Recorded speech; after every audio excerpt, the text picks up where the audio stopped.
તો આ તરફ બનાસકાંઠા જિલ્લામાં પણ આબ ફાટ્યું। ગઈકાલથી અત્યાર સુધી સુઈ ગામમાં 16 ઇંચથી વધુ વરસાદ વરસ્યો। સુઈ ગામના ગ્રામ્ય વિસ્તારોમાં જળબંબાકારની સ્થિતિ છે। સુઈ ગામના અનેક ગામો બેટમાં ફેરવાયા છે। મુશળધાર વરસાદથી સુઈ ગામમાં નદી નાળા છલકાયા, ખેતરો પણ બેટમાં ફેરવાઈ ચૂક્યા છે। જોઈ શકાય છે સુઈ ગામના આ દ્રશ્યો।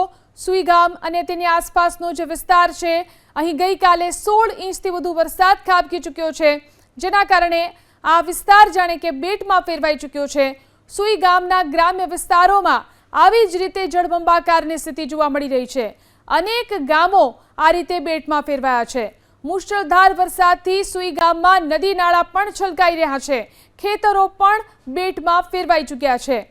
તો સુઈ ગામનો સરહદીય વિસ્તાર અને જે રીતે ત્યાં વરસાદ ખાબક્યો, 16 ઇંચ જેટલો વરસાદ આ વિસ્તારની અંદર વરસ્યો, જેના કારણે આ પરિસ્થિતિ જોવા મળી રહી છે। અહીં સુઈ ગામ અને તેની આસપાસના જે ગ્રામ્ય વિસ્તારો છે તે બેટમાં ફેરવાઈ ચૂક્યા છે। ગઈકાલથી અત્યાર સુધીમાં 16 ઇંચથી વધુ વરસાદ આ વિસ્તારમાં પડી ચૂક્યો છે। બનાસકાંઠા જિલ્લામાં જાણે કે આબ ફાટી હોય તેવી સ્થિતિ છે। આ વિશે વાત કરવામાં આપણી સાથે સાંસદ ગેનીબેન ફોન લાઈનથી જોડાયા છે। ગેનીબેન, જે રીતે સુઈ ગામ અને તેની આસપાસના વિસ્તારોની અંદર ભારે વરસાદ વરસ્યો છે અને હજુ પણ વરસાદની આગાહી આપવામાં આવી છે, ત્યારે આ ગામોની શું સ્થિતિ છે? આપના માધ્યમથી સમગ્ર વહીવટી તંત્રનું ધ્યાન દોરવા માંગુ છું કે છેલ્લા 2 દિવસમાં સોઈગામ તાલુકામાં 16 ઇંચથી વધારે વરસાદ પડ્યો છે। એની સાથે ધાનેરા હોય કે બીજા પણ તાલુકાઓની અંદર ઉપરવાસમાં વરસાદ પડવાને કારણે એનું પાણી એ બનાસકાંઠાની જે કાંઈ જળાશયો છે એ જળાશયોમાં આવે છે। એમાં ખાસ કરીને હાલ સૌથી મોટી સમસ્યા એ સોઈગામ તાલુકાના ગામડાઓની છે। ભરડવા હોય, ભાટવર હોય, સોઈગામ હોય, જલોયા હોય, આ તમામ ગામો એ સંપર્ક વિહોણા થઈ ગયા છે। અને સંપર્ક વિહોણા થયા હોય ત્યારે વહીવટી તંત્ર એમાં લોકોની અવરજવર માટે અથવા તો એમની સુરક્ષા માટે જે સરકારી વ્યવસ્થા એનડીઆરએફની ટીમો હોય કે જે એને તૈનાત કરવાની હોય કરે અને તાત્કાલિક લોકોની મદદમાં આવે એવી હું વહીવટી તંત્ર પાસે અપેક્ષા રાખું છું। અમારા કોંગ્રેસના કાર્યકરો કે જે લોકલ આગેવાનો છે એની સાથે હું સંપર્કમાં છું। હું પોતે પણ મારે ત્યાં હાજર રહેવું પડે, પણ આવતીકાલે રાષ્ટ્રપતિ વાઇસ પ્રેસિડેન્ટની ચૂંટણી હોય અહીંયા દિલ્હી છું અને કાલ સાંજે મતદાન થયા પછી હું પણ ત્યાં મારા વિસ્તારની અંદર આવીશ। એટલે તંત્ર પૂરેપૂરું આ બાબતમાં મદદ કરે એવી હું અપેક્ષા રાખું છું। જી આભાર ગેનીબેન, અમારી સાથે જોડાઈને વાત કરવા માટે। તો જે રીતે સુઈ ગામ અને તેની આસપાસના વિસ્તારોમાં ભારે વરસાદને કારણે અહીં જનજીવન ઉપર જે અસર થઈ રહી છે તેને લઈને ગેનીબેને પણ સીએમને પત્ર લખીને રજૂઆત કરી છે। તો ગામના સરપંચ રામસિંહ રાજપૂત પણ આપણી સાથે ફોન લાઈનથી જોડાયા છે। રામસિંહજી, શું સ્થિતિ છે અત્યારે તમારા વિસ્તારની? કેટલો વરસાદ છે? બેન, અમારા જે 2015 હતું એનાથી પણ વધુ ભયંકર અત્યારે પરિસ્થિતિ છે। અત્યારે વરસાદ ચાલુ છે। છેલ્લા 3 કલાકની અંદર હાવ ઓછો છે તો 3 થી 4 ઇંચ અત્યારનો વરસાદ છે, 3 ઇંચ વરસાદ। અને અમારે હવે એવું છે કે 40 કિલોમીટર જેટલો અત્યારે લંબાવ છે। માર્કાથી કરીને પાણી બધું અહીં આવે।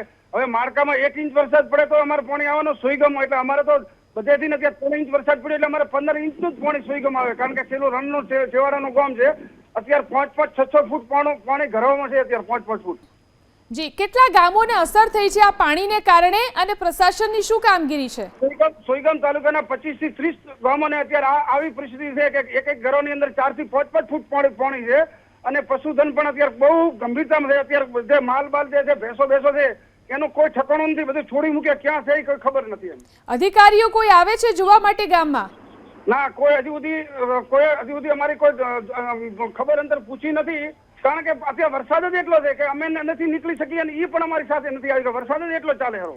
અને આ જે રોડ રસ્તાઓ છે તે પણ શું બંધ થઈ ચૂક્યા છે આ પાણીને કારણે? બધા રસ્તાઓ બધા બંધ। ભાભરથી વાવ જવું હોય તો બંધ, સોઈગામથી ભાભર જવું હોય તો બંધ, સોઈગામથી ભરડો વાળો બંધ, સોઈગામથી જલોયા વાળો, સીધાડા વાળો બંધ, તમામ રસ્તાઓ બંધ છે। જી, અને હાલ જે ગામની પરિસ્થિતિ છે ત્યાંથી કોઈને સ્થળાંતર કરવામાં આવ્યો હોય તે પ્રકારના કોઈ સમાચાર છે?